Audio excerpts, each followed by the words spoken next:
ایسا نہیں ہے کہ میں کوئی منفرد نہیں بات کر رہا ہوں، یہی احناف کا مذہب۔ اگر پردے کے احکام صرف ازواج مطہرات کے لیے ہوتے نا تو کل ازواجی کا وبنات کے بعد ونساء المؤمنین کا لفظ قرآن کبھی نہ لاتا۔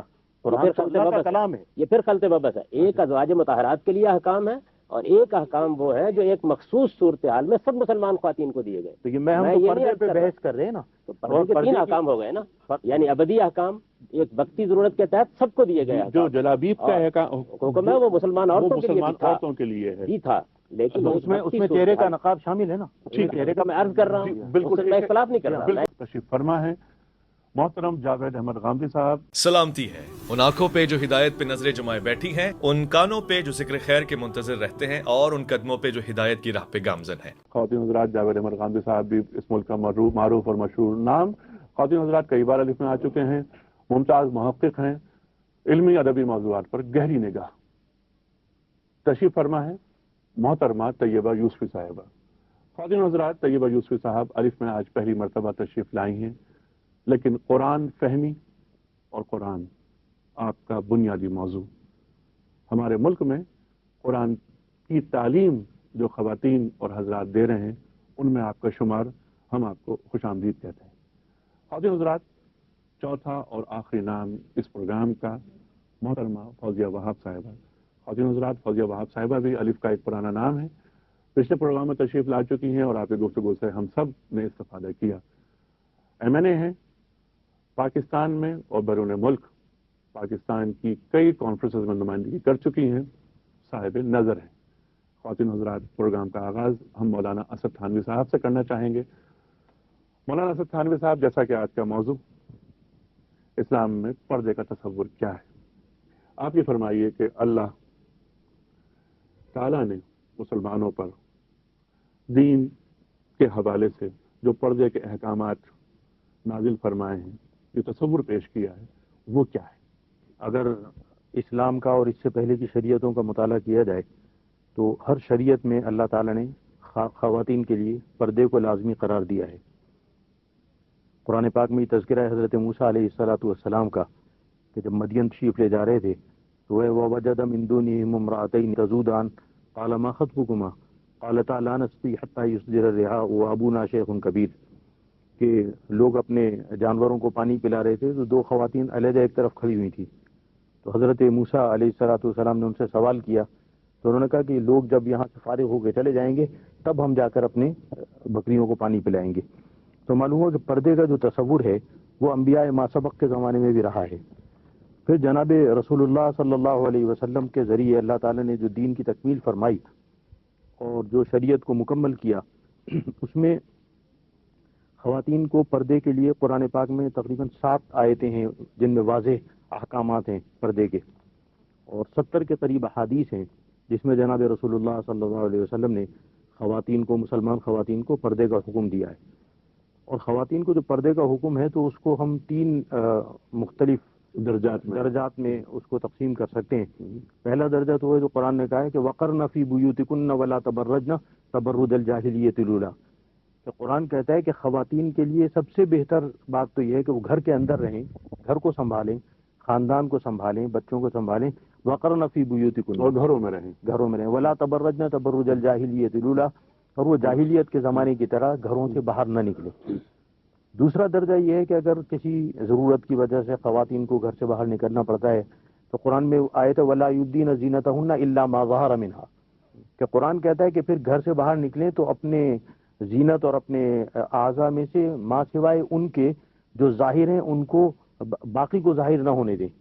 اور جو مسلمانوں کے جو 4 مکاتب فکر معروف، اس میں امام شافعی رحمۃ اللہ علیہ نے، امام احمد ابن حنبل رحمۃ اللہ علیہ نے اور امام مالک رحمۃ اللہ علیہ نے چہرے کو اس میں شامل نہیں کیا۔ وہ کہتے ہیں کہ ما ظہر منہا میں چہرہ شامل نہیں، چہرے کے اوپر نقاب ڈالنا پڑے گا، چادر ڈالنی پڑے گی، چہرہ کھول کے خواتین نامحرموں میں اور مردوں میں نہیں آ سکتی۔ امام ابو حنیفہ رحمۃ اللہ علیہ کا ایک قول یہ ہے کہ نہیں، چہرہ بھی اس میں شامل ہے، لیکن اگر فتنے کا خوف نہ ہو تو لیکن جو فقہائے احناف ہیں انہوں نے جو فتویٰ دیا ہے وہ اس پر ہے کہ ما ظہر منہا میں ہاتھ یا پیر تو ہیں لیکن چہرہ شامل نہیں ہے، یعنی چہرے کے اوپر نقاب ڈال کے آنا ہوگا۔ حضرت عائشہ صدیقہ رضی اللہ تعالی عنہ سے کسی نے سوال کیا اس قرآن پاک کی آیت کا، تو انہوں نے کہا کہ لا یرون الرجال ولا یرون، کہ نہ مرد عورتوں کو دیکھیں نہ عورتیں مردوں کو دیکھیں. اسی طرح جو قرآن پاک کی آیت ہے قل للمؤمنات یغضضن من ابصارهن ويحفظن فروجهن ولا يبدين زینتهن الا ما ظهر منها وليضربن بخمرهن على جيوبهن. قرآن کہتا ہے کہ اپنے جو دوپٹے ہیں ان کو اپنے گریبانوں پہ ڈال لیں. الا لبعولتهن وآباء، اس میں پھر 8 محرم بیان کیے ہیں، رشتہ دار جن کے سامنے آ سکے. تو قرآن پاک میں پردے کے تمام احکام بیان کیے گئے ہیں جس کے اندر پوری تفصیل موجود ہے، اور 70 احادیث ہیں جناب محمد رسول اللہ صلی اللہ علیہ وسلم کی، جس میں مسلمان خاتون کے لیے اور ہماری ماں اور بہنوں کے لیے پردے کے تقریباً تمام اجزاء بیان کیے گئے. یعنی نقاب اس میں شامل ہے، چہرے کا پردہ موجود ہے.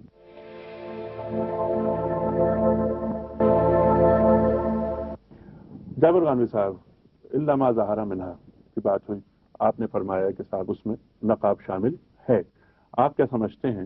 حضرت اسما سے ہم وہ حدیث مروی ہے کہ حضور کے سامنے تشریف لگے، حضور نے فرمایا کہ جب لڑکیاں بڑی ہو جایا کریں، بالغ ہو جایا کریں، تو وہ ہتھیلیوں اور چہرے کے سوا باقی بدن کو چھپانا ان پر فرض ہے. تو کیا چہرے کا پردہ اور ہتھیلیوں کا پردہ یعنی ہاتھوں کا پردہ کیا اسلام میں ہے؟ آپ کیا فرماتے ہیں؟ قرآن مجید نے عام مسلمان خواتین کے لیے نہ تو جس طرح کے سمجھا جاتا ہے پردے کو کوئی احکام دیے ہیں، اور نہ وہ اس بات پر اصرار کرتا ہے. اس نے اصل میں مرد و زن کے اختلاط کے آداب بتائے ہیں، اور یہ سورہ نور میں بتائے گئے ہیں. جب عورتیں اور مرد ملتے ہیں، گھروں میں ملتے ہیں، کہیں اور ملنے کا موقع ملتا ہے، تو قرآن مجید کہتا ہے کہ ان کو 4 چیزوں کا اہتمام کرنا چاہیے. ان میں سے 2 چیزیں وہ ہیں جو مردوں کے لیے ہیں اور عورتوں کے لیے بھی، اور 2 وہ ہیں جو عورتوں کے لیے خاص ہیں. پہلی بات قرآن مجید نے یہ فرمائی ہے کہ جب کبھی خواتین سے بات کرنے کا موقع ملے یا آمنا سامنا ہو تو آپ اپنی نگاہوں میں پستی رکھیں، نگاہوں میں حیا ہو، نگاہیں خط و خال کا جائزہ لینے والی نہ ہو، ایسی نگاہیں ہوں جو ایک شریف بھائی اپنی شریف بہن پر ڈالتا ہے. دوسری بات یہ فرمائی ہے کہ اپنے لباس کا خیال رکھو، شرمگاہوں کی حفاظت کرو. ایسا لباس نہ ہو جو بدکوارا لوگ پہنتے ہیں، ایسا لباس ہو کہ جس میں حیاداری کا اہتمام کیا گیا ہو. تیسری بات یہ فرمائی ہے کہ خواتین بالخصوص چونکہ اپنے سینے میں بھی صنفی کشش رکھتی ہیں تو وہ اپنی دوپٹے سے اپنے سینے کو اچھی طرح ڈھانپ کے رکھیں. اور چوتھی بات یہ کہی ہے کہ اگر خواتین نے زیب و زینت کیا ہوا ہو، اگر انہوں نے زیورات پہنے ہوئے ہوں تو ان کی نمائش نہ کریں. اور اس میں یہ استثناء بیان کیا ہے کہ نمائش نہ کریں جب کہا ہے یا ان کا اظہار نہ کریں، تو یہ بتا دیا ہے کہ الا ما ظہر منہا. الا ما ظہر منہا بالکل وہی چیزیں ہیں کہ جو عادتاً لوگوں کے سامنے ہوتی ہیں، ان میں ہاتھ بھی ہے، پاؤں بھی ہے، چہرہ بھی ہے. تو قرآن مجید نے یہ آداب بتائے ہیں. یعنی میں اپنا نقطہ نظر بیان کر رہا ہوں. جن آیات کا مولانا نے حوالہ دیا ہے ان میں سے سورہ احزاب کی آیات ہے، وہ ان میں سے پہلی نوعیت کی آیات وہ ہیں جن میں ایک وقتی مسئلہ پیش آ گیا تھا اور بڑا غیر معمولی مسئلہ پیش آ گیا تھا. یعنی مسلمان خواتین جب کبھی رفع حاجت کے لیے نکلتی تھی، ہماری طرح کے حالات نہیں تھے کہ بیڈ روم کے ساتھ واش روم موجود ہے، دیہاتی زندگی تھی اور خواتین کو بالعموم منہ اندھیرے باہر نکلنا پڑتا تھا. چنانچہ جب وہ باہر نکلتی تھیں تو یا تو فجر کے بعد یا پھر مغرب کے بعد، تو بعض اوباش لوگوں نے ان کو تنگ کرنا شروع کیا، یہاں تک کہ بعض بڑے سنگین واقعات ہو گئے. چنانچہ قرآن مجید میں سورہ احزاب کی وہ آیات یہاں سے شروع ہوتی ہیں کہ والذین یؤذون المؤمنین والمؤمنات بغیر ما اکتسبوا فقد احتملوا بہتانا واثما مبینا. وہ لوگ جو مسلمان مردوں اور عورتوں کو اذیت دے رہے ہیں اور ان کے کسی جرم کے بغیر ان پر بہتان عائد کر رہے ہیں، وہ ایک بدترین جرم کا ارتکاب کر رہے ہیں. اس کے بعد یہ فرمایا کہ مسلمان عورتیں، نبی صلی اللہ علیہ وسلم کی بیویاں، نبی صلی اللہ علیہ وسلم کی بیٹیاں اور عام مسلمان خواتین، یہ جب اس موقع کے اوپر رفع حاجت کے لیے باہر نکلتی ہیں تو اس کا اہتمام کر لیا کریں کہ اپنی بڑی چادریں اوپر ڈال لیں، کیونکہ وہ اوباش جب صبح انہیں تنبیہ کی جاتی تھی تو یہ کہتے تھے کہ ہمیں تو شبہ ہوا شاید ہماری کوئی لوڈی تھی یا ہماری کوئی اپنی خاتون تھی. تو یہ کہا گیا کہ اپنی شناخت آپ چھپا لیں اور اس موقع پر ان اوباشوں کے لیے موقع نہ فراہم کریں. چنانچہ وہ آیت ختم یہاں ہوتی ہے کہ ذالک ادنیٰ یعرفن فلا یؤذین، تاکہ وہ پہچان لی جائیں اور کوئی اوباش ان کو اذیت نہ پہنچائے. اس کے بعد آگے قرآن کہتا ہے لئن لم ينتهِ المنافقون والذین فی قلوبہم مرض والمرجفون من المدینہ لنغرینک بہم ثم لا یجاورونک الا قلیلا ملعونین اینما ثقفوا اخذوا وقتلوا تقتیلا. یعنی اگر یہ منافق، یہ بہتان لگانے والے، یہ افواہیں اڑانے والے اور یہ لوگ جن کے دلوں میں روگ ہیں اب بھی باز نہ آئے تو پھر ان کو پکڑا جائے گا، ان کا تعاقب کیا جائے گا اور ان کو قتل تک کی سزا دے دی جائے گی. یہ سنگین صورتحال ہے جس میں مسلمان خواتین کی عزت کی بحالی کے لیے اور ان کی عفت کو قائم رکھنے کے لیے اللہ تعالیٰ نے یہ ہدایت فرمائی. یہ کوئی ابدی حکم نہیں ہے, یہ کوئی ہمیشہ کی شریعت نہیں ہے. آج بھی مسلمان خواتین کو اگر کسی موقع پر یہ ضرورت محسوس ہوتی ہے کہ وہ اپنی عزت کی حفاظت کے لیے اس طرح کا اہتمام کریں تو وہ ضرور کریں گے. تیسری نوعیت کے احکام جن کی طرف مولانا نے اشارہ کیا ہے وہ در حقیقت ازواج مطہرات سے متعلق ہے, اور میں آپ سے عرض کرتا ہوں کہ ان میں بھی وہی صورتحال تھی. منافقین نے حضور صلی اللہ علیہ وسلم کے گھرانے کو ہدف بنا لیا تھا, وہ اس کو اسکینڈلائز کرنے کی کوشش کر رہے تھے. سیدہ عائشہ خود اس تہمت کی زد میں آ گئی تھی. اتنی شدید صورتحال میں قرآن مجید نے ازواج مطہرات سے یہ کہا کہ اگر تو آپ چاہتی ہیں کہ آپ یہ پابندیاں نہ گوارا کریں تو آپ نبی صلی اللہ علیہ وسلم سے الگ ہو جائیں, اور اگر آپ ساتھ رہنا چاہتی ہیں تو پھر کچھ زائد پابندیاں آپ کو اختیار کرنی پڑیں گی, کیونکہ یہ گھرانہ وہ ہے کہ جس کی اخلاقی حیثیت مجروح ہو گئی تو آگے دین نہیں پہنچ سکے گا. اس میں ازواج مطہرات کے لیے بلا شبہ بہت سخت احکام دیے گئے ہیں. وہ باہر نہیں نکل سکتی, ان سے کہا گیا کہ وہ گھروں کے اندر رہیں, وہ زیادہ وقت اپنا دین کی تعلیم میں صرف کریں. ان سے تقاضا کیا گیا کہ وہ نماز کا, زکوٰۃ کا خصوصی اہتمام کرتی رہیں, اور ان کے بارے میں یہ واضح کر دیا گیا کہ کوئی شخص بن بلائے ان کے گھر میں نہیں آ سکتا. محرم اعزہ کے علاوہ اگر کوئی چیز بھی مانگنی ہو, مسجد میں چوک چوک بیٹھے ہوئے ہوتے تھے تو پردے کے پیچھے سے مانگی جائے گی. تو یہ سخت احکام ان کے بارے میں دیے گئے, ان کا عام مسلمان خواتین سے کوئی تعلق نہیں ہے. دوسری بات بھی میں عرض کر دوں, آپ کی بات قطع کلامی ہو رہی ہے کہ قدیم جتنے بھی ادیان ہیں جس کی طرف مولانا نے اشارہ فرمایا ان میں ایسی کوئی بات نہیں ہے. دیکھیے وہاں وہ خواتین اپنے جانوروں کو پانی پلانے کے لیے آئی ہوئی ہیں, خود پانی پلانے کے لیے آئی ہوئی ہیں, وہیں کھڑی ہوئی ہیں, وہاں کسی پردے کا کوئی ذکر نہیں ہے. مردوں کا ایک ہجوم ہے, وہ یہ سمجھتی ہیں کہ ذرا پیچھے ہٹ جائیں گے, ظاہر ہے کہ مرد کبھی ہوتے ہیں نسبتاً, تو ہم بعد میں پانی پلا لیں گے.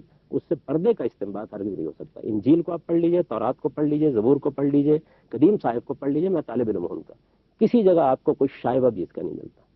اور ایک بات گزاری کہ اور آپ یہ فرما رہے ہیں کہ چہرے کا اور ہاتھ کا پردہ نہیں ہے, کبھی بھی نہیں تھا, کبھی بھی نہیں رہا. اس میں گزارش ہے کہ قرآن پاک کی جو آیت ہے اس کے اندر تو اللہ تعالیٰ نے یا ایھا النبی قل لازواجک وبناتک ونساء المؤمنین, یعنی اللہ تعالیٰ کہتا ہے کہ اے نبی آپ اپنی بیویوں کو اور اپنی بیٹیوں کو اور مومنین کی عورتوں کو, یعنی تمام جو آنے والا زمانے میں مسلمان ہیں, مومن ہیں, ان کی خواتین کو آپ یہ حکم پہنچا دیے کہ یدنین علیہن من جلابیبہن. تو یہ نساء المومنین کو اس میں شامل کر کے, اور قرآن پاک تو ایک ابدی اور آفاقی کتاب ہے, وہ صرف ازواج رسول اور اہل بیت اطہار کے لیے تو کوئی احکام نامہ نافذ نہیں ہوا ہے, بلکہ قرآن پاک کی جو آیات ہیں ان کی تو یونیورسل اپلیکیبلٹی ہے.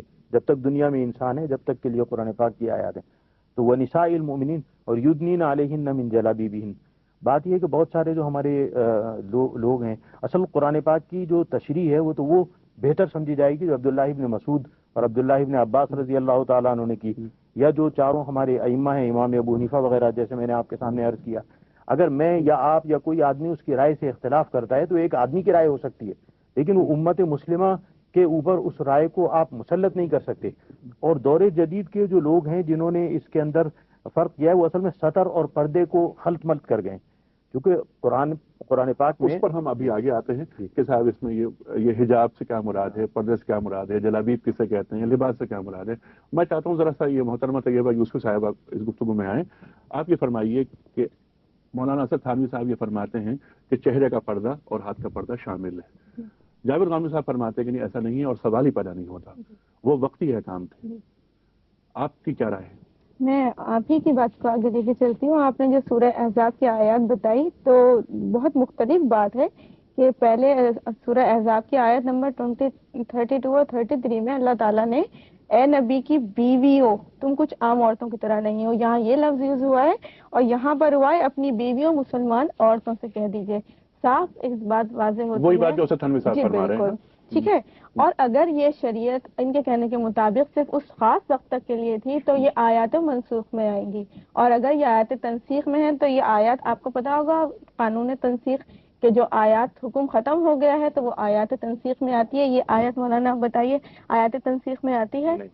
اگر یہ آیات تنسیخ میں نہیں آتی آیات تو یہ پھر اس کا امپلیمنٹ قیامت تک کے لیے ہوگا. آیات تنسیخ کیا چیز ہے؟ وہ آیتیں جو منسوخ ہو گئی ہیں یا ان کے احکامات جو ہیں, حکم جو ہے وہ منسوخ ہو گئے, اس کے بعد دوسری آیت آ گئی. ہاں ٹھیک. اچھا یہ فرمائیے کہ الا ما ظہر منہا کی جو بات ہوئی ہے تو آپ یہ فرماتی ہیں, آپ اس کا موقف جو کلیئرلی آپ کا یہ ہے کہ پردے میں چہرے کا پردہ اور ہاتھوں کا پردہ بھی ہے. جی بالکل ہے, بالکل ہے. یہ محترمہ فوزیہ وہاب صاحبہ, میں اتنی عالم فاضل تو نہیں ہوں, آپ ایک ماشاءاللہ مسلمان ہیں آپ, ساتھی بیٹھے ہوئے ہیں اور نہ میں اتنی ساری آیتوں کو کوٹ کر سکتی ہوں، نہ میں کوئی حدیث کا حوالہ دے سکتی ہوں، لیکن جو تھوڑی بہت میری اپنی علم ہے جی اس میں میں کہیں بھی یہ محسوس نہیں کرتی ہوں کہ اس میں حکم یہ ہے کہ چہرے کو چھپانا ہے. کہیں ہمیں یہ چیز سامنے نہیں آتی ہے. صحیح. آپ نے خود ابھی ایک حدیث کا تذکرہ کیا ہے جس میں اسما بنت ابو بکر کا ذکر آیا ہے، اور اس حوالے سے اگر احادیث پر اگر آپ چلیں تو اس میں بھی یہ ہے کہ وہ پورے اپنے جسم کو ڈھانپیں سوائے ہاتھ کے اور چہرے کے. تو یہ چیز ہمارے سامنے ہے، ہمیں کہیں نظر بھی نہیں آ رہا. مثلا آپ نماز پڑھنے جاتے ہیں تو آپ چہرہ نہیں چھپا رہے ہیں، آپ ہاتھ نہیں چھپا رہے ہیں، آپ پیر بھی نہیں چھپا رہے ہیں. پھر آپ حج کرنے جا رہے ہیں تب بھی آپ کو اس طرح کی کوئی صورتحال نظر نہیں آ رہی ہے. نہیں اسی کو آپ جنرلائز کریں گے نا. دیکھیں نا، یہ کہہ رہی ہے، ان کا کہنا صحیح ہے کہ ازواج مطہرات کے لیے ہے. یہ لوگ جو ہیں جو اسکول آف تھاٹ کے ہیں وہ یہ کہتے ہیں کہ نہیں، یہ جنرلائز کیا گیا ہے، یہ تمام مسلمان خواتین کے لیے ہے. سورہ احزاب میں تو اور بھی بہت ساری باتیں ہیں. مثلا ازواج مطہرات دوسرا نکاح نہیں کر سکتی ہیں. مسلمانوں کی مائیں ہیں. جی، وہ مسلمانوں کی مائیں ہیں. بیان ہوئی ہے. جبکہ جنرل جو خواتین ہیں، کیا ان کے لیے بھی یہ حکم نافذ ہے؟ ایسا بالکل نہیں ہے. کتنے ایسے واقعات آپ کے سامنے ہیں جہاں پر خواتین اس زمانے میں انٹریکٹ کرتی تھی مردوں کے ساتھ. بلکہ میں ابھی ایک جگہ پڑھ رہی تھی، شاید امیر حسین نام ہے یا امیر علی، ایک ہسٹورین ہے. جی، امیر علی ہے. جی انہوں نے یہ بات لکھی ہے کہ قادر باللہ تک، یعنی آپ اس کو 3rd سینچری ہجری کہیں گے، اس وقت تک عورتوں کا سیکلوژن نہیں ہوا تھا. عورت اور مرد مل کے مسجدوں میں نماز پڑھتے تھے، اور خود رسول اللہ صلی اللہ علیہ وسلم عورتوں کی جہاں صفیں بنتی تھی وہاں پر آ کے ان سے گفتگو کرتے تھے. اور کئی دفعہ دکھایا گیا ہے کہ رسول اللہ صلی اللہ علیہ وسلم اس زمانے کی خواتین سے مختلف مسائل پہ بات کر رہے ہیں، لیکن وہاں ہمیں کہیں یہ اندھیا نظر نہیں آ رہا ہے کہ انہوں نے اپنا منہ ڈھانپا ہوا تھا. غامدی صاحب، آپ یہ فرمائیے کہ عہد نبوی میں یا بارگاہ رسالت میں جب خواتین حاضری دیتی تھی تو اس وقت کیا وہ پردے میں آتی تھی، یا کیا وہ جلابیب کوئی بڑی چادر تھی ہوتی تھی، کیا ہوتا تھا؟ آپ فرمائیے. میں آپ کے سوال کا جواب بھی دوں گا، لیکن جو 2-3 نکات اٹھائے ہیں جی ہمارے بزرگوں نے، میں ان کے بارے میں بھی عرض کرنا چاہتا ہوں. دیکھیے، بات یہ ہے کہ میں نے پہلے ہی عرض کر دیا تھا کہ یہ 3 نوعیت کے احکام ہیں. ایک احکام وہ ہیں جو تمام مسلمان خواتین کو دیے گئے ہیں، وہ ابدی شریعت ہے. وہ میں نے عرض کر دیا کہ 4 نوعیت کے احکام ہیں، ان کا خلاصہ بیان کر دیا میں نے. ایک وہ احکام ہے جو رسول اللہ علیہ وسلم کی ازواج مطہرات کے ساتھ خاص ہے. ازواج مطہرات کا مسئلہ بڑی وسعت کے ساتھ زیر بحث آیا ہے. کسی معاملے کے خاص ہونے سے وہ حکم منسوخ نہیں ہو جاتا. اس کا مطلب یہ ہے کہ وہ حکم ایک خاص شرائط کے ساتھ یا خاص طبقے کے لیے ہے. مثال کے طور پر رسالت مآب صلی اللہ علیہ وسلم کے بارے میں قرآن مجید میں یہ بیان ہوا ہے کہ اگر کوئی آدمی سرگوشی کرنا چاہتا ہے، آپ سے اکیلے میں بات کرنا چاہتا ہے، تو منافقین کی حوصلہ شکنی کے لیے حکم دیا گیا ہے کہ کچھ صدقہ کر کے آئے. اب ظاہر ہے کہ یہ قرآن میں موجود ہے، اس کو قرآن سے نکال نہیں دیا جائے گا. یہ اصل میں اس صورتحال کو ہمیں بتاتا ہے. قرآن مجید پیغمبر کی سرگزشت انذار ہے. اس میں حضور کی خانگی زندگی زیر بحث آئی ہے، آپ کے معاملات زیر بحث آئے ہیں، جنگوں کے واقعات زیر بحث آئے ہیں.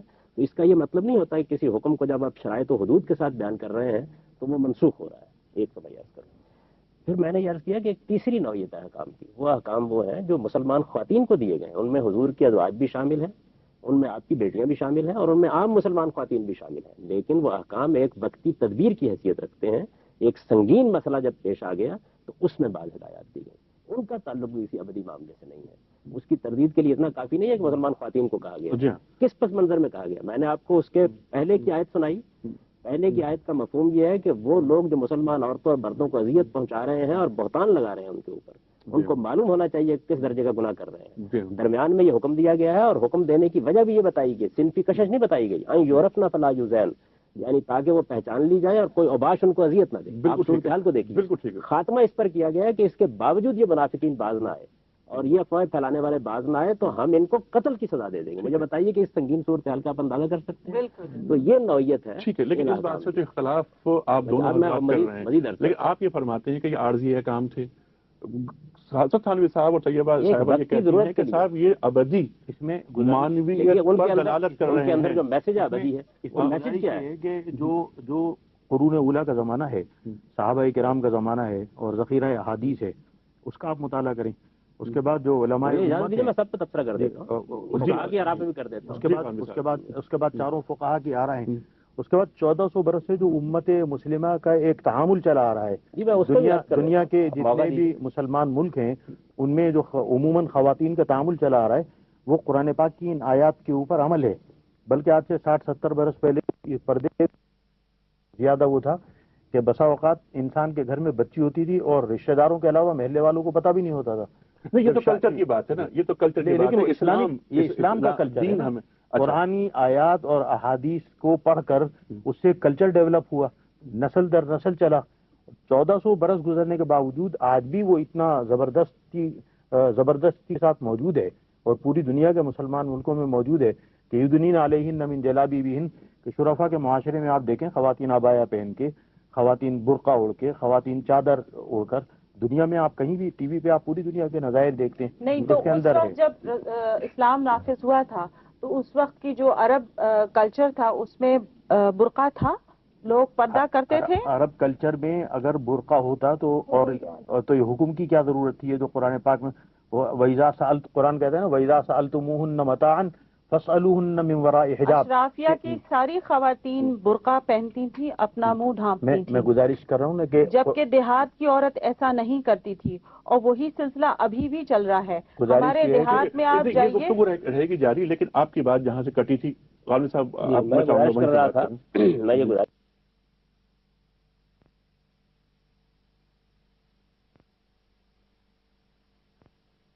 صحابہ میں سے ایک نے ایک رائے دی اور دوسرے نے اس کو بالکل برعکس رائے دی. اس سے واضح ہو گئی بالکل یہ بات کہ یہ کوئی ایسا اجماع کا مسئلہ نہیں ہے. دونوں جلیل القدر عالم ہیں. میں اس وقت اس کا تبصرہ نہیں کرتا کہ ان میں سے کس کی رائے کس بنیاد پر ہے، لیکن آپ دیکھیے کہ ابتدا ہی سے اس معاملے میں 2 آراء تو بیان فرما دی انہوں نے. اب آ جائیے فقہا پر، ائمہ پر. آپ دیکھیے کہ ہمارے یہاں سب سے زیادہ لوگ جس فقیہ کی فقہ پر عمل کرتے ہیں امام ابو حنیفہ ہے. انہوں نے خود اعتراف فرمایا کہ وہ یہ رائے نہیں رکھتے. اور میں یہ عرض کرتا ہوں کہ متاخرین احناف نے بھی آ کے یہ استدلال کیا ہے کہ فتنے کی وجہ سے ہم یہ سختی کر رہے ہیں، ورنہ قاضی ابوبکر جساس نے بڑی تفصیل کے ساتھ جلیل القدر حنفی فقیہ ہونے سے کون اختلاف کر سکتا ہے، اس موضوع پر باقاعدہ دلائل دیے ہیں اور یہ کہا ہے کہ اس طرح کی کوئی چیز نہیں ہے. اور میں آپ سے عرض کرتا ہوں کہ یہ جو عام طور پر خیال کیا جاتا ہے کہ ایسا ہی چلا آ رہا تھا، یہ بات بھی ٹھیک نہیں ہے. رسول اللہ علیہ وسلم کے زمانے میں ازواج مطہرات بے شک ان پابندیوں میں ڈال دی گئی، اس کی وجوہ اسباب ہیں اور زیادہ تر روایات انہی سے متعلق ہیں. عام مسلمان خواتین میں سے وہ بھی تھیں کہ جو اس کا اہتمام کرتی تھی اور ان کو عام طور پر مطلقہ کہا جاتا تھا، وہ بھی تھیں جو اس کا اہتمام نہیں کرتی تھی. مشہور واقعہ ہے 10 ہجری میں رسالت پاک صلی اللہ علیہ وسلم نے حج کیا ہے. اس کے بعد ایک خاتون نے آپ سے سوالات کیے کھڑے ہو کر اور اس موقع پر آپ نے ایک صحابی کا رخ موڑ دیا. تو ظاہر بات ہے کہ یہ صورتحال تھی کہ اس میں کوئی چہرے کا پردہ نہیں کیا جا رہا تھا. بعض لوگوں نے توجیہ کرنے کی کوشش کی اس کی طرح، حالانکہ حج ختم ہو چکا تھا. حج میں تو احرام میں تو ویسے ہی احرام ختم ہو چکا تھا، یعنی احرام ختم ہو چکا تھا. بالکل وہ واپس تشریف لا رہے تھے. اس وقت کسی احرام کی پابندیوں کا کوئی سوال نہیں ہے. اس وقت معاملہ بالکل عمومی زندگی کا تھا. میں آپ سے عرض کرتا ہوں کہ احناف کے فقہا اس زمانے میں جو بھی کہیں ان کے جلیل القدر فقہا کا یہ کبھی موقف نہیں رہا اور وہ اس کے قائل رہے ہیں ہمیشہ. یبدین لا یبدین زینتہن میں وہ یہ بحث کرتے ہیں کہ ہاتھ پاؤں چہرہ اس سے مستثنا ہے. یہ جلیل القدر مفسرین کی رائے بھی رہی ہے.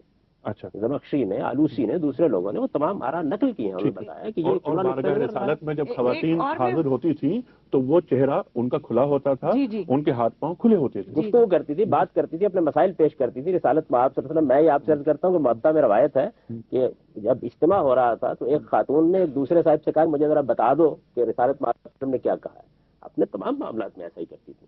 سید آسمہ کے بارے میں اگرچہ روایت پر محدثین نے تنقید کی ہے کہ وہ کچھ صحت پر پوری نہیں اترتی، لیکن وہ روایت جیسی کچھ بھی ہے وہ یہ بتا رہی ہے کہ خود حضور نے ان کو کیا کہا ہے. یہ آپ فرمائیے. آپ ہی کی بات ہے. آپ ہی سے ایک سوال میں کرنا چاہوں گی کہ آپ نے کہا اس آیت کا امپلیمنٹ کے اس کا بیک گراؤنڈ کیا تھا کہ عورت کی عزت اور یہ ساری باتیں. تو میں آپ سے یہ پوچھنا چاہوں گی کہ کیا آج منافقت نہیں ہے؟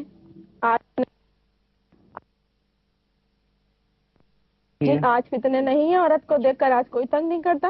تو ٹھیک ہے، ہم اس آیت کو کہتے ہیں احزاب ہم پہ لاگو ہوتی ہے. بالکل ہوتی ہے، بالکل ہوتی ہے. اور لفظ آتا ہے گھونگھٹ ڈالنے کا. گھونگھٹ میں آپ کا چہرہ کور ہوتا ہے. آپ نے دلہنوں کو, آج کی دلہن نہیں, میں پہلے کی دلہن کہہ رہی ہوں, جو گھونگھٹ کا لفظ ہوتا ہے تو گھونگھٹ میں آپ کا چہرہ چھپا ہوا ہوتا ہے. تو اگر آج یہ صورتحال نہیں ہے تو ٹھیک ہے, ہم اس آیت کو لاگو نہیں کرتے, مگر آپ مجھے بتائیں کہ آج یہ صورتحال نہیں. قرآن پاک کی جو آیت ہے یدنین علیہن من جلابیبہن, اعلیٰ کہتے ہی اوپر کو ہے, یعنی قرآن کا جو مقصود ہے وہ یہ ہے کہ چادر جو ہے اس کو اوپر سے ڈالا جائے تاکہ چہرہ اوپر سے ڈالا جائے تو چہرہ چھپے گا. اور سب کچھ ہمارے معاشرے میں چہرے سے ہی تو ہوتا ہے. آپ کے تو سلوگن ہی ایسے بنتے ہیں کہ لوگ ہمارا چہرہ ہی تو دیکھتے ہیں. جلابیب تھی وہ ایک چادر انہوں نے پھاڑی, اوپر سے یہاں باندھی اور یہاں اس کو لگا دیا اور پھر وہ یوں پڑی ہوئی تھی. اس میں کہیں یہ نہیں آ رہا ہے کہ آپ کا خواتین کا چہرہ ڈھپا ہوا ہے. نہیں ایسا کہیں اور نہیں ہے. دوسری بات یہ تو کہیں نہیں, میری ایک بات سنیے, بے پردہ کسے کہتے ہیں؟ ہم تو ابھی منہ چھپانے کی بات کر رہے ہیں. بے حجابی سم تھنگ ایلس, اور منہ کو ڈھانپنا کچھ اور میں سمجھتی ہوں. میں ٹھیک, آپ یہ فرماتے ہیں غامدی صاحب کہ دربار رسالت میں جب بھی خواتین نے حاضری دی وہ ہاتھ اور پاؤں اور چہرہ ان کا کھلا ہوا ہوتا تھا. آپ اس سے اتفاق کرتے ہیں آپ دونوں حضرات؟ چہرہ جناب رسول اللہ صلی اللہ علیہ وسلم کی بارگاہ میں جب خواتین آتی تھیں اور ان کا چہرہ کھلا ہوتا تھا, ایسی وضاحت کہیں بھی نہیں. کہیں نہیں ہے. آپ فرمائیے. سن 3 ہجری میں اور سن 5 ہجری میں ان کا چہرہ ڈھانپا ہوا تھا, یہ بھی کہیں نہیں. سنیے, سن غامدی صاحب فرماتے ہیں کہ اس سے استدلال نہ کریں, سن 3 ہجری میں قرآن مجید سے. ٹھیک ہے. اچھا, اب یہاں پر ہم بات کرتے ہیں نہ تو یدین علیہن جلابیبہن کے مفہوم میں ان سے اختلاف کر رہا ہوں. اچھا, میرے نزدیک بات ٹھیک بیان کر رہے ہیں. یہ بات یہ ہے کہ ایک خاص صورتحال ہے, میں نے آپ کو اس کا پیش وقت بتایا ہے, اس کا پس منظر بتایا ہے, اور یہ پس منظر قرآن کی آیات میں سے ہے. اس سے جو میسج ملتا ہے, جو ہماری بہن کہہ رہی ہیں بات ٹھیک کہہ رہی ہیں, جو میسج اس سے ملتا ہے وہ یہ ہے کہ قرآن نے ہم کو یہ بتایا کہ جہاں کوئی خطرے کی صورتحال ہوگی وہاں ہر خاتون اپنی حفاظت کا بندوبست کرے گی. اس کے لیے ایک تدبیر وہاں اختیار کی گئی. ہو سکتا ہے کسی دوسری جگہ کو دوسری تدبیر اختیار آج بھی اگر ایسے حالات و واقعات میں کہتا ہوں آپ کو پیش آ گئے, آپ آئے پیش, میں مثال دے رہا ہوں. پردہ ہونا چاہیے. نہیں, میری گزارش سن لیجیے نا, ضروری کا مقابلہ کریں گے. میں اس کے بالکل الٹ مثال دے رہا ہوں آپ کو. 9/11 کے بعد مسلمان خواتین کے لیے باہر یہ صورت پیدا ہو گئی کہ وہ ایک اسکارف بھی اگر لیے ہوئے ہیں تو ان کی عزت عصمت سب خطرے میں پڑ گئی. ہم کو مشورہ دینا پڑا ان کو کہ اس معاملے میں وہ دوسرا راستہ اختیار کریں. ٹھیک ہے. وجہ کیا ہے؟ وجہ یہ ہے کہ اس آیت کا میسج جو ہے وہ سمجھنا چاہیے. جو ضروری آداب و احکام ہے وہ نور میں بیان کر دیے گئے ہیں. اس آیت کا میسج یہ ہے کہ جب خطرے کی ایسی صورتحال پیدا ہو جائے تو خطرے کی نوعیت دیکھ کر اسے نمٹنے کی کوئی تدبیر اختیار کی جائے. اس موقع کے اوپر ایک تدبیر اختیار کی گئی, آج ہم کوئی دوسری تدبیر اختیار کر سکتے ہیں, کل کوئی تیسری تدبیر اختیار کر سکتے ہیں. میری بہن اس چیز پہ غور نہیں کر رہی کہ سنگینی صورتحال کی کیا ہے. مجھے یہ بتائیے کہ ایک بس اسٹاپ کے اوپر کسی لڑکے نے آوازہ کس دیا ہے یا کسی آدمی نے کوئی بری بات کر دی ہے, اس پر قتل کر دیں گے آپ؟ سنگین صورتحال اتنی ہے کہ قرآن یہ کہہ رہا ہے کہ اگر یہ باز نہ آئے تو قتل تقتیلا, یہ عبرتناک طریقے سے قتل کر دیے جائیں گے.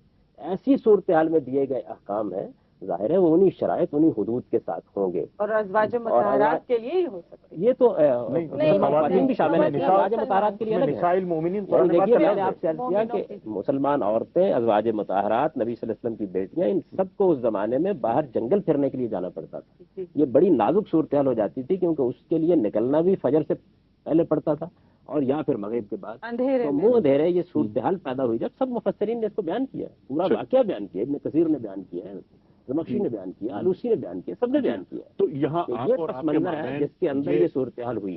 جی, تو تدبیر کی جائے گی. جی ہاں, جو ابدی آداب ہے وہ میں نے بیان کر دیا. تو یہ حکم عارضی, یہ عارضی حکم دوبارہ نافذ ہو جائے گا. یہ ہے کہ کیا یہ حالات آج کے ایسے نہیں ہیں؟ میں نے عرض کر دی تھی حالات ہوں گے, ان کے لحاظ سے تدبیر کی جائے گی. میں پوچھ رہی ہوں کہ آیات ایسا نہیں ہے کہ کسی خاتون کو ریپ کرنے کا اندیشہ پیدا ہو گیا کہ قرآن حکیم کے جو احکامات ہیں یہ دائمی اور ابدی ہیں. بالکل دائمی اور ابدی ہیں. ان کے کہنے کے مطابق, چلیے میں ان کی بات سے بھی اگر ایگری کرتی ہوں تو یہ مجھے یہ بتائیں کہ ہم آپ سے ایگری کرتے ہیں, چلیے ٹھیک ہے, آپ صحیح کہہ رہے ہیں. اب آپ جو بتا رہے ہیں بیک گراؤنڈ اس کا, حالات جو آپ بتا رہے ہیں, تو حالات تو اس سے بھی بدتر ہیں آج. اب بتائیے حالات پہ گفتگو ابھی ہم کریں گے. حالانکہ ہر جگہ ایسی صورتحال. ٹھیک ہے, غامدی صاحب جتنی لوگ اپنی گاڑیوں میں جا رہی ہیں خواتین, غامدی صاحب اس میں گزارش یہ ہے کہ جو آپ نے بات بیان فرمائی ہے, اس زمانے میں چونکہ غلامی رائج تھی, باندیاں ہوتی تھیں, ان کا لباس مختصر تھا اور مختلف تھا, اور جو مختلف تھا, اور مختصر بھی تھا, اور مختصر بھی تھا.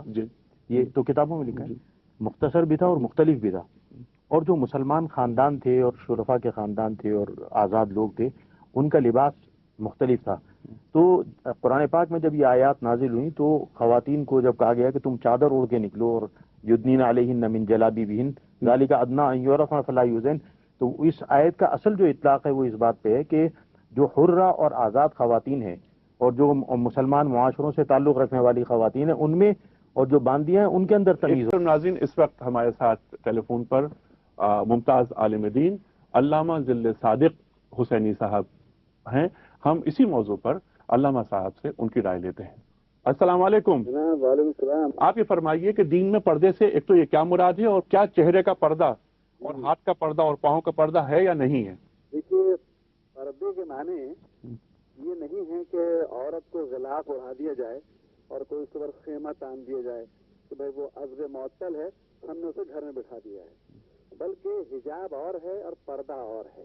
اچھا یہ فرمائیے کہ خواتین کے لیے گھر سے باہر نکلتے ہوئے چہرے کا پردہ کرنا ضروری ہے؟ نہیں صاحب بالکل ضروری نہیں ہے.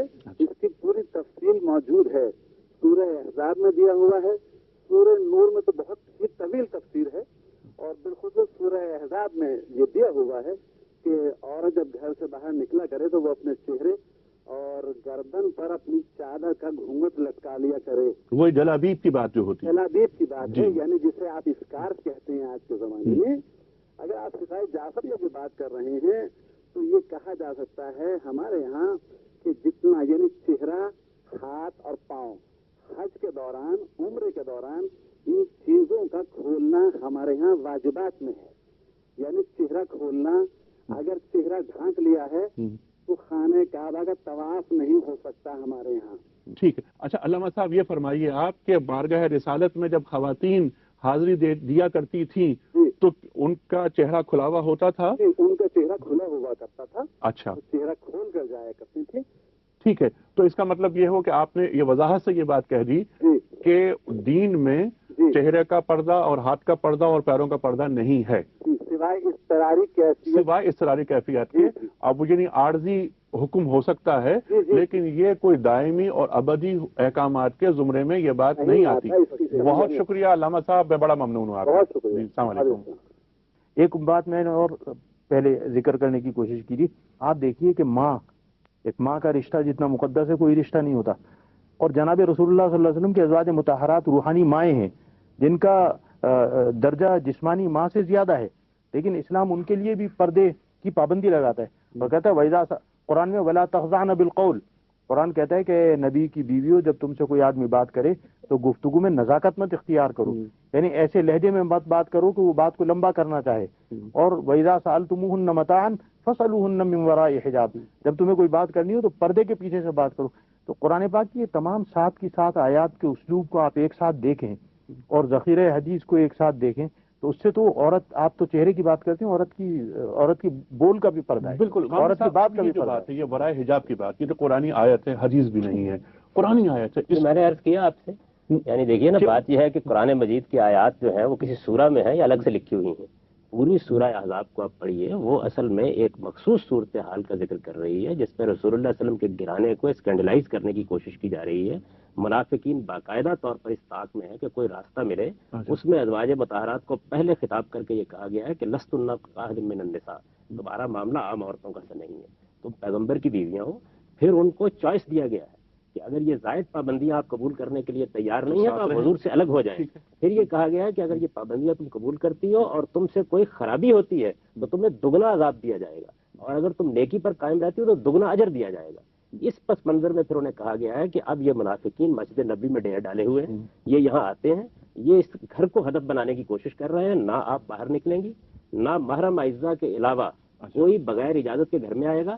حد یہ ہے کہ کھانے پر بھی اگر بلایا جائے گا تو دعوت دی جائے گی تو آیا جائے گا، ورنہ نہیں آیا جائے گا. اچھا، اور کھانے کے بعد فوراً چلے جائیں گے. یہ جتنے احکام ہیں لیکن یہ کس مقصد کے لیے ہے؟ یہ یوں نہیں ہے کہ ازواج مطہرات یہ بات ہو رہی ہے. اس میں گزارش یہ کہ پردے کی جو آئے اس کو جو نبی کی آپ نے اس کو امت مسلمہ پر پردے کو منطبق کر دیا. میں وضاحت کر دوں ایک بات کی. اس بر صغیر ہندو پاکستان میں جو سب سے بڑا علمی گرانہ ہے شاہ ولی اللہ کا ہے. ان کے بیٹے شاہ عبد القادر کا ترجمہ جو ہے وہ آپ منگوا لیجئے. صریح الفاظ میں انہوں نے لکھا ہے کہ یہ احکام نبی صلی اللہ علیہ وسلم کی ازواج مطہرات کے لیے ہیں، عام مسلمانوں کی عورتیں ان کی مخاطب نہیں ہیں. وہ اگر ان میں سے کسی چیز کو بذات خود اختیار کرنا چاہیں تو ان کی مرضی. صاف الفاظ سے. اس میں گزارش یہ ہے کہ اگر ایسا نہیں ہے کہ میں کوئی منفرد نہیں بات کر رہا ہوں, یہی احناف کا مذہب. اگر پردے کے احکام صرف ازواج مطہرات کے لیے ہوتے نا تو کل ازواجی کا وبنات کے بعد ونساء المؤمنین کا لفظ قرآن کبھی نہ لاتا.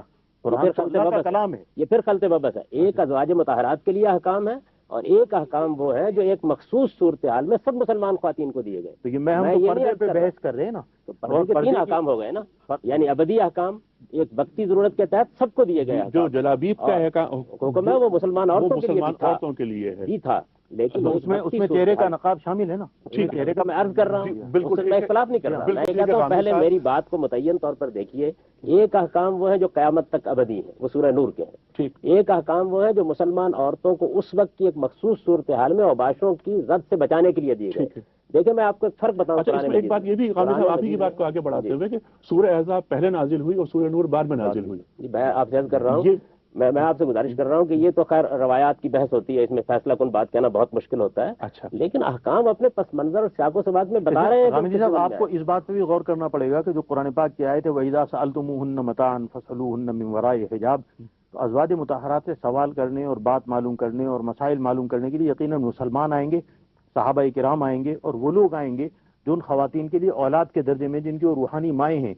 اس کے باوجود قرآن ان کو کہتا ہے کہ تم پردے کے پیچھے سے بات کرو. تو طرف نہیں آئیں گے, گزارش وہ نہیں آئیں گے. اصل میں وہ اوباش ہیں جو مسلمانوں کے پردے میں آ کے راستہ نکالنے کی کوشش کر رہے تھے. آپ قرآن مجید کو پڑھیے, قرآن پاک اس میں باقاعدہ یہ کہا گیا کہ جو بدترین لوگ رسول اللہ کو, کہاں مومنین زیر بحث ہے وہاں, یہ بدترین لوگ رسول اللہ کو اذیت دینا چاہتے ہیں. قرآن پاک کی جو ان کو بتا دو کہ یہ اپنے ارمان ختم کر دیں حضور کی بیویوں کے ساتھ, ان کے بعد بھی نکاح نہیں کیا. وہ نکاح والی بات الگ ہے, یہاں تو ہم پردے کی بات پہ بحث کر رہے ہیں. اسی جگہ میری گزارش ہے وَإِذَا سَأَلْتُمُوهُنَّ مَتَاعًا فَاسْأَلُوهُنَّ مِنْ وَرَاءِ حِجَاب والی جو آیت ہے, درندازی سے روکنے کے لیے حکم دیا گیا. مطلقاً اس میں حکم ہے ہر مسلمان کو کہ جو بھی ازواج رسول صلی اللہ علیہ وسلم سے بات کرنا چاہتا ہے. اور حدیث شریف میں آئے کہ جس وقت یہ قرآن پاک کی آیت نازل ہوئی تو جناب حضرت زینب بنت جحش رضی اللہ تعالیٰ عنہ سے حضور کا نکاح ہوا تھا. تو حضور اکرم صلی اللہ علیہ وسلم پردہ لٹکوا دیا اور حجاب کرا دیا اور پردہ شروع کرا دیا. بات یہ ہے کہ جب نبی کی بیویاں جو قوم کی مائیں ہیں اور روحانی مائیں ہیں اور ایک درجہ اعلیٰ ترین درجے پر فائز ہیں, اور صحابہ کرام جو اس زمانے کے مسلمان اور انسان فرشتے ہیں, ان کو جب حکم دیا جا رہا ہے کہ دروازے کے پیچھے سے بات کرو, سامنا آمنے کی اجازت نہیں ہے, تو عام مسلمان خاتون, ماں, بہن, بیٹی کسی کی, وہ غیر محرم کے سامنے. اور دوسری بات یہ کہ قل للمؤمنات یغضضن من ابصارهن جو آیت ہے اس میں 8 محارم کا تذکرہ ہے.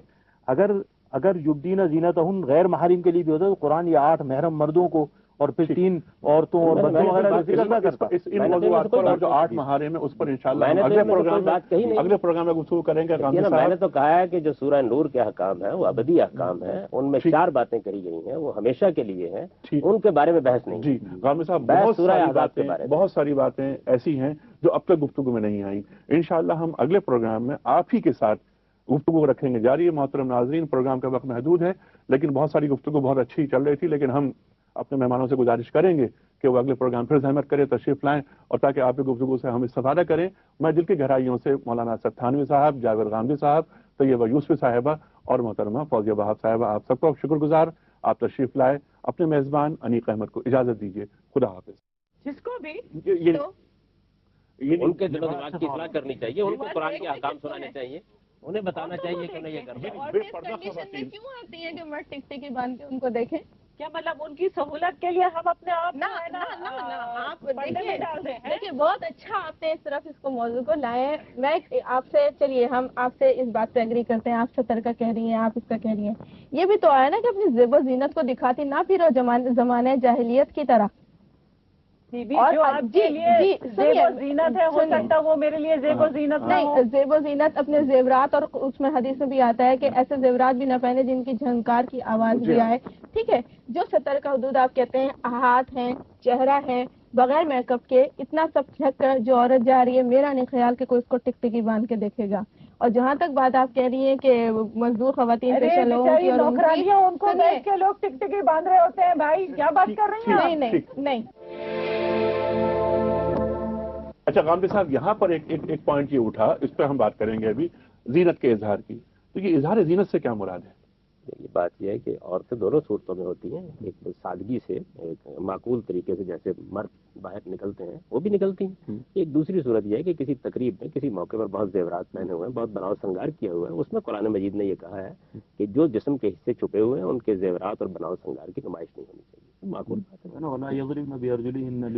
وہ یہی کہا ہے کہ اس میں بھی یہی کہا ہے کہ عورتیں جو ہے کوئی ایسا اقدام نہ کریں جو مردوں کو متوجہ کرنے والا ہو. اس میں اصل میں آپ کے دل پر پیرا بٹھایا ہے کہ آپ کا اپنا رویہ ایک سادگی عورتوں کے حلیے پہ کوئی پہرا نہیں ہے آپ کا خیال میں؟ بس جتنا ہے وہ میں نے بتا دیا، جتنا ہے بتا دیا،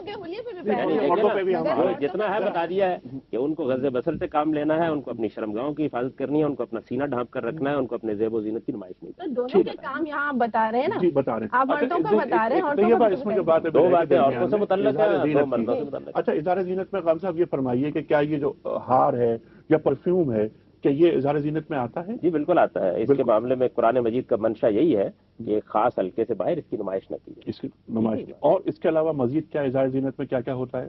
بناؤ سنگار اور زیورات وغیرہ یہ نظر نہیں آنے چاہیے جتنے ممکن حد تک. قرآن مجید نے وہیں الا ما ظہر منہا کہا ہے کہ جتنا ممکن حد تک، مناسب حد تک چھپا کے رکھنا ہے چھپا کے رکھو، اور جو ظاہر ہوتے ہی ہیں، ہاتھ کے ہیں، چہرے کے ہیں، پاؤں کے ہیں، ان کے بارے میں استثناء ہے. استثناء ہے. جی بالکل اسی کو بیان کیا. مولانا صاحب استثناء یہ ہے، مانتے ہیں آپ؟ صرف ہاتھ اور پاؤں کا، چہرے کا نہیں. چہرے کا نہیں.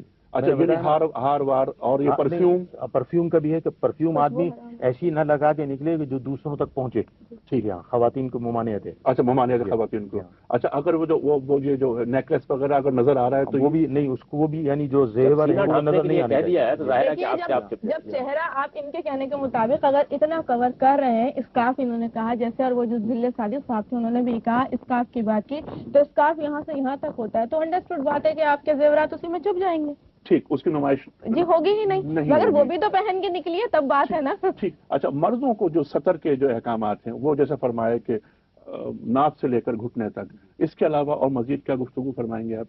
یہ تو سطر ہے، یعنی ناف سے لے کر. ہاں بالکل. اور یہ فقہا کی رائے ہے. اچھا، قرآن و حدیث نہیں، قرآن و حدیث نہیں ہے، فقہا کی رائے ہے. آپ کی فرمائے. جی آپ کیا فرمائے؟ مردوں پہ کیا کیا پابندی ہے؟ کل المؤمنین یغضوا من ابصارہم ویحفظوا فروجہم ہے، تو وہاں فروجہم کا بہت سارے ترجمہ کرنے والوں نے سطر بھی ترجمہ کیا ہے. یہ تو ایک ضروری سطر ہے، یعنی جو بالکل لازم کے درجے، لازم کے درجے، یعنی آداب میں سے یہ ہے کہ انسان کا پورا لباس ہونا چاہیے.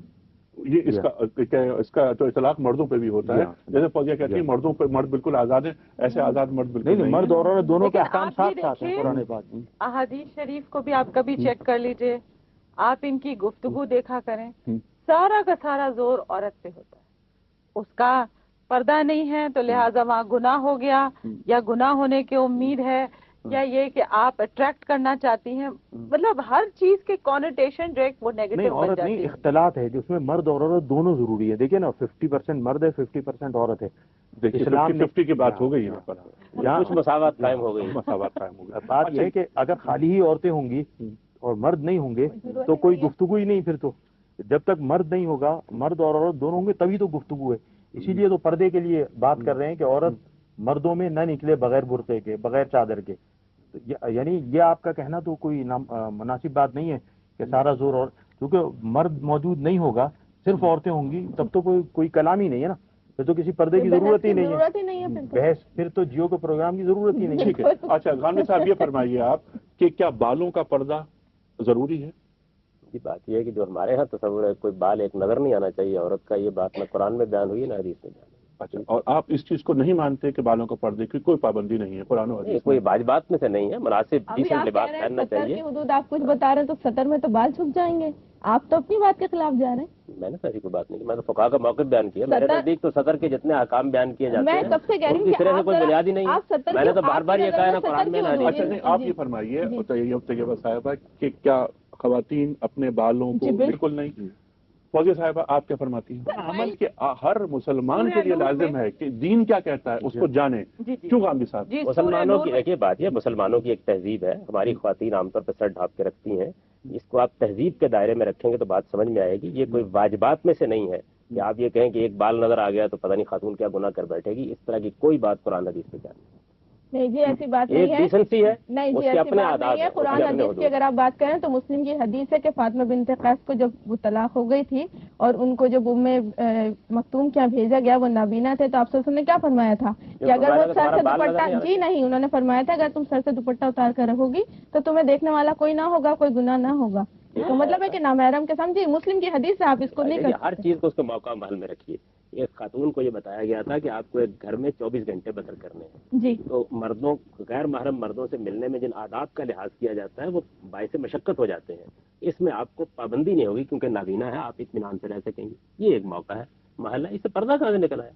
اچھا آپ مجھے سطر کا حدود تو بتائیے، میں اتنی دیر سے پوچھ رہی ہوں.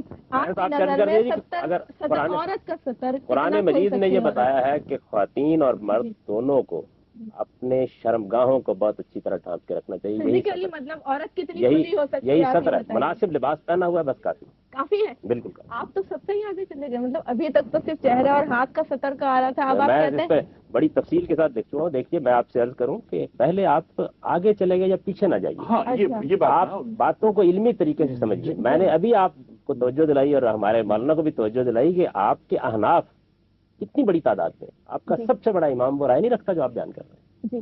تو اگر اس کو حق حاصل تھا، فتنے کا اگر ان کو حق حاصل تھا یا آپ ان کی رائے کی غلط رائے بالکل ہے، وہ تو میں بھی آپ سے یہ کہوں گا کہ جناب اگر کوئی خطرے کا موقع ہے تو احتیاط کر لیجیے. لیکن دین کا حکم وہ کیا بیان کر رہے ہیں؟ پردے کو فتنے سے کیوں یہ بات یہ ہے، حضرت امام ابو حنیفہ کا قول ہے. میں یہ آپ سے عرض کر رہا ہوں، ان کا یہ تذکرہ میں یہ عرض کر رہا ہوں کہ یہ بات یہ کہ اس سے یہ بات ثابت ہو گئی بالکل کہ وہ شریعت کے حکم کی حیثیت سے اس کو بالکل بیان نہیں کر رہے. اس معاملے میں ان کی رائے دوسرے لوگوں سے مختلف ہے. احناف کی رائے مختلف ہے. تمام احناف کے علماء، جلیل القدر علماء جو ہیں، احناف کا جو متفقین ہے وہ امام شافعی، امام احمد ابن حنبل اور امام مالک رحمۃ اللہ علیہ کے فتوے کے اوپر ہے، اور انہوں نے یہ بات وضاحت کے ساتھ لکھی ہے جلابیبین میں. چہرے کے اوپر آپ کے چادر ڈالنا میں تو آپ سے عرض کر رہا ہوں کہ یہ پہلے تو میں نے صرف اس کا حوالہ اس لیے دیا تھا کہ آپ علمی چیزوں کو اتفق علیہ تعبیر نہیں ہے جو بیان کی جا رہی ہے. کہہ رہے ہیں نا کہ حضرت امام ابو حنیفہ کا یہ موقع میں کہتا ہوں اس کے بعد کے جلیل القدر احناف کا بھی نہیں. قاضی ابو بکر جساس نے تو ایک تفصیلی بحث کیا احکام القرآن میں اسی آیت کے اوپر، اور یہ بتایا ہے کہ اس میں یہ آغاز شامل نہیں. اچھا آپ فرمائیے. ہاں، چاروں اماموں میں سے 3 اماموں کا تو یہ قول ہے کہ چہرے کے اوپر بھی پردہ کیا جائے. بالکل ٹھیک ہے. کیا فرماتے ہیں؟ امام ابو حنیفہ رحمۃ اللہ علیہ کہتے ہیں کہ اگر فتنے کا خوف ہو، یعنی بازاروں میں جانا ہے کہیں، تو پھر چہرے کے اوپر پردہ ڈالا جائے گا. وہ ایک عارضی حکم کی بات آ گئی جو غامدی صاحب مستقل کہہ رہے ہیں. یہ بات آپ کو تنبیہ کر رہا ہے کہ جی اپنے آپ کو دائمی یا ابدی حکم نہیں بنایا. فتویٰ امام ابو حنیفہ کے اس قول پہ نہیں ہے. فتویٰ جو ہے وہ باقی تینوں اماموں کے قول کے اوپر ہے. احناف نے جو فتویٰ دیا ہے، جو فقہائے احناف کی بات یہ غلط بیان کر رہے ہیں. فقہائے احناف تینوں اماموں کے قول کے اوپر دیا، امام ابو حنیفہ کے قول کے اوپر نہیں دیا. میں بالکل درست بیان کر رہا ہوں. میں آپ سے عرض کرتا ہوں کہ فقہائے احناف مولانا سے پوچھ لیے ہیں کون، یعنی ابو بکر جساس جو ہے وہ حنفی فقیہ ہیں یا نہیں ہے؟ امام ابو یوسف رحمۃ اللہ امام میں آپ سے نہیں، ایسی بات نہیں، بالکل بھی نہیں. یہ جو موقف بیان فرما رہے ہیں یہ متاثرین ہے. نہیں، ابو حنیفہ بھی، اس کے بعد کے جلیل القدر فقہائے نفی بھی. فتح القدیر ہے، شامی ہے، کتابیں کھول کے دیکھیں اس میں ان کو. میں آپ سے گزارش کر رہا ہوں کہ فقہائے احناف متاخرین جو ہیں انہوں نے یہ فتویٰ دیا ہے جو مولانا بیان کر رہے ہیں. متقدمین احناف کی ہرگز یہ رائے کبھی نہیں رہی، اور جن لوگوں نے یہ فتویٰ دیا انہوں نے بھی قرآن کی کسی آیت یا حدیث پر نہیں دیا، بلکہ یہ کہا کہ قرآن کا منشا تو وہی ہے جو ہم نے بیان کر دیا کہ اس میں چہرہ شامل نہیں ہے، ہاتھ پاؤں شامل نہیں ہے. لیکن فتنے کی وجہ سے ہم عورتوں کو یہ مشورہ دے رہے ہیں. اچھا، اس میں یہ اختلاف ہے.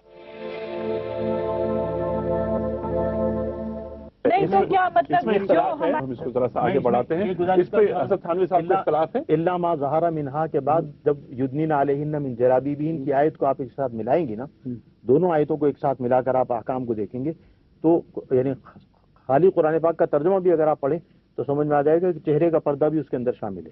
ہاں، اگر آپ خالی ترجمہ پڑھیں گی نا تو اوپر کی آیت جب آپ پڑھیں گی تو معلوم ہو جائے گا کہ کون اوباش زیر بحث ہے، کیا صورتحال ہے. اور یہ وہ لوگ ہیں کہ جن کو یہ تدبیر بتا کے کہا جا رہا ہے کہ بعض نہ آئے تو قتل کر دیا جائے. یعنی آپ سیاق و سباق پڑھیں گے نا جب اوپر کی آیت اور نیچے کی ملا کے تو واضح ہو جائے گا. ملا کے پڑھ لیں وہ اس کے اندر ہی آتی ہے.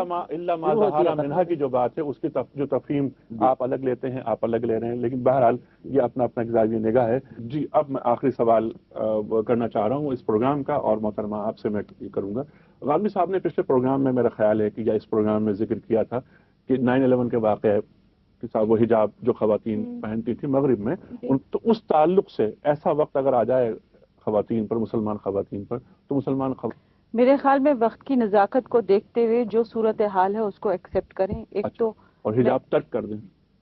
جی ہاں، اگر ماڈسٹی میں رہ کے آپ اپنے آپ کو چلا سکتی ہیں، کوئی حرج نہیں ہے. طیبہ جی نہیں، جو بھی حالات ہوں، جیسے بھی حالات ہوں، جو صحیح رہیں گے چاہے ہمیں مار دیا جائے ہم اسی پر قائم رہیں گے. مولانا اس میں گزارش یہ ہے کہ مسلمان دنیا میں ایک بہت بڑی قوم ہے، ان کو اپنے معاملات میں اٹل رہنا چاہیے، کوئی ان کو نہیں ہلا سکتا. جو اسلام کے احکامات ہیں وہ اٹل ہیں اپنی جگہ، اس پر عمل کیا جائے گا، اور اس پر عمل جہاں آدمی رہ رہا ہے اگر اس کے اوپر وہ قائم رہے گا تو لوگ بھی مجبور ہوں گے اس پر عمل کرنے. اس کو ریزسٹ کرنا ہے. مغرب میں نہ رہیے، نہ رہیں اپنے ملکوں میں اپنے ملکوں میں واپس اپنے آئیے. ملکوں میں واپس آئیں. یہ صحیح نہیں ہے کہ آپ وہاں جائیں مغرب کے مزے میں. نہیں، ہمارا سوال کچھ اور ہے. ہمارا سوال یہ ہے کہ وہ خواتین جو اسکارف پہننے کی وجہ سے، حجاب کرنے کی وجہ سے، مسلمان ہونے کی وجہ سے حملوں کی زد میں آ رہی ہیں، تو وہ کیا کریں؟ آپ نے فرمایا کہ انہیں حجاب ترک کر دینا چاہیے. محترمہ کہتی ہے نہیں، بالکل مقابلہ کرنا اور میں چاہیے. اس کی دلیل اس بات سے دیتی ہوں کہ ایمان لانے کے بعد اللہ تعالیٰ نے فرمایا کہ ہم تمہیں ضرور آزمائیں گے، اور یہ پردہ ایمان ہی کا ایک جز ہے، اور اس کے بعد ہم ضرور آزمائے جائیں گے. مولانا صاحب مختصر جواب آپ کا کیا؟ گزارش ہے کہ جیسے یورپ میں، امریکہ میں اگر کوئی بچی ملازمت کرنے جاتی ہے وہ کہیں منی اسکرٹ آپ پہن کر آئیں، یا کسی بھی قسم کی پابندی میں تو نہیں آئے گی نا. تو اسلام نے جو پابندیاں سٹل کرنا ہے، اچھا عمل کرنا ہے، اور حجاب ترک نہیں کرے گی. نہیں، قرآن کہتا ہے نا ادخلوا فی السلم کافہ. اسلام میں ہے تو پورے کو پورے داخل. جی بالکل صحیح ہے، بالکل. اور اگر آپ ایک دفعہ ایک چیز کی اجازت دے دیں گے تو دوبارہ میں نوکری کرنے جاؤں کہے گا جی آپ داڑھی منڈوا کر آئیں. بالکل دوسرا وہ کہے گا کہ آپ یہ کریں. ٹھیک ہے. اور آپ نے فرمایا تھا کہ یہ قرآنی احکام ہے پردے کا، اور اس پر وہ عمل اگر کوئی زبردستی کروا رہا ہے تو اس کو نہیں مانا جائے، پردہ دور نہیں ہوگا. آپ فرمائیے. میں نے تو اپنا نقطہ نظر بیان کر دیا، اس پر تو کہیں بھی عمل کیا جا سکتا ہے، اس میں کوئی مسئلہ ہی پیدا نہیں ہوگا. ہے کہ یہ بات بھی ٹھیک نہیں ہے. دیکھیے قرآن مجید نے، قرآن بالکل مختلف جگہ پر کھڑا ہے. مکے میں اس نے ان کمزور مسلمانوں کو یہ کہا ہے کہ اگر ان کے لیے ایمان کی شہادت دینا اس وقت جان کو خطرے میں ڈالنے کا باعث بن رہا ہے، تو وہ اگر قلب میں مطمئن ہے، دل میں مطمئن ہے کہ وہ مسلمان ہے، تو وہ کلمہ کفر کہہ سکتے ہیں. اور یہ قرآنی آیت ہے. قلبہ مطمئن بالایمان، دونوں درجے ہوں گے. ایک درجہ یہ ہوگا کہ ایک آدمی کہتا ہے جی میں عزیمت استقامت کے ساتھ کھڑا ہوں، کوئی خاتون کہتی ہے میں نہیں ماننے کے لیے تیار، جو میرا مسلک ہے میں عمل کروں گی. لیکن یہ کہ وہ پابند کر دی گئی ہے، ایسا نہیں ہے، ایمان میں نہیں کی گئی. آپ اس سے آگے بڑھیے. قرآن مجید ان لونڈیوں کو یہ کہتا ہے جن کے مالک انہیں پیشہ کرنے مجبور کرتے تھے کہ رحیم، اگر ان کے اوپر اس طرح کا جبر کیا جا رہا ہے تو اللہ مغفرت کرنے والا اور معاف کرنے والا ہے. اسلام کو اسی طرح پیش کیجیے، اس میں دونوں چیزیں موجود ہیں. قرآن پاک میں ساتھ ساتھ ان الذین توفاہم الملائکۃ ظالمی انفسہم پہ پورا رکوع نازل ہوا ہے. اچھا، جیسے فرانس میں یہ ہوا کہ حجاب پر لگی پابندی اور یہ تمام چیزیں ہیں، اس میں انہوں نے کہا کہ ہم کوئی بھی مذہبی علامت سامنے نہیں آنی چاہیے. فوزیہ صاحبہ اس میں اور ہندو بھی کوئی، اور اس کے علاوہ عیسائی بھی کوئی سلیب نہیں لگے گا، جوڑی نہیں لگا سکتے ٹوپی. تو ایسے ماحول میں جو مسلمان خواتین، وہ بچیاں جو کام کرتی ہیں، اسکولوں کو جاتی ہیں، ان کو ہٹا دیا جاتا ہے اور ان کو پابندی کراتے ہیں. لیکن جیسے طیبہ کہتی ہیں ڈٹ جانا چاہیے. فرانس گورنمنٹ یہ کہتی ہے کہ سب آپ ہٹ جائیں، آپ چلے جائیں. تو ایسی صورت میں کیا کرنا چاہیے مسلمان خواتین کو؟ کیا وہ تعلیم چھوڑ دیں؟ کیا وہ نوکریاں چھوڑ دیں؟ کیا وہ معاشرے سے پیچھے ہو جائیں؟ نہیں، بالکل نہیں. تعلیم کی تو رسی کبھی ہاتھ سے چھوڑنی چاہیے. بالکل وقتاً آپ ٹیمپریرلی آپ کر لیجیے، لیکن آپ نہ علم چھوڑیے، نہ اپنے آپ کو معاشی طور پر کمزور کیجیے. کیسے ممکن ہے؟ وہ اسکول میں، کالجز میں، یونیورسٹیز میں ان لڑکیوں کا داخلہ ممنوع کر رہے ہیں کہ جو حجاب پہن کر آتی ہیں. جو مسلمان لڑکی اگر حجاب نہیں اوڑھے گی تو کیا وہ مسلمان نہیں رہیں گی؟ نہیں، ہم تو تعلیم علم کے حصول کی بات کر رہے ہیں. آپ نے کیوں اس چیز کو اتنا گویا جہاں حجاب ہوگا تو وہاں اسلام ہوگا، جو لڑکیاں حجاب نہیں اوڑھتی تو وہ مسلمان نہیں ہوں گی؟ یہ کیا بات ہے؟ ٹھیک ہے، یعنی حجاب کے بغیر ظاہر ہے بقول آپ کے کہ مسلمان رہیں گی، مسلمان تو ہوں گی. حجاب کے بغیر اسلام کہلائیں گی تو وہ مسلمان کہلائیں گی، لیکن وہ علم حاصل کریں.